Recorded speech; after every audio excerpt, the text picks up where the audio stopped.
اوکراین دعوا کوي چې له ډرون اخیستل شوی دا ویډیو د 1400 بندیانو د ډله‌ایزي وژنې ده. د مشال اړیو خبر مرکزی څانګې د دې ویډیو کاروالي په اړه څه نشي ویلي. په ویډیو کې ښکاري چې روسي فوجیان اوکرایني بندیان بای او روستو پرې ډزې وکړي. د ویډیو هغه برخې چې فوجیان پکې وژل کیږي د اخلاقی دلیلونو لوجې نشو ښودلې.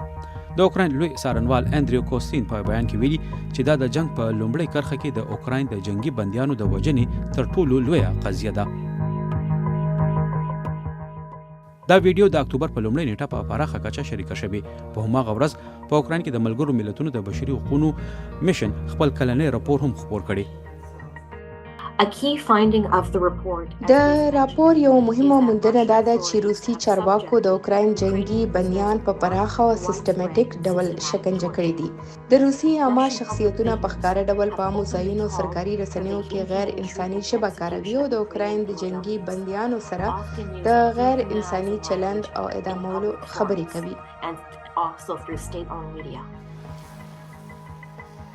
روس د دې ویډیو او ډله‌ایز اعدام په اړه څه نه دی ویلي.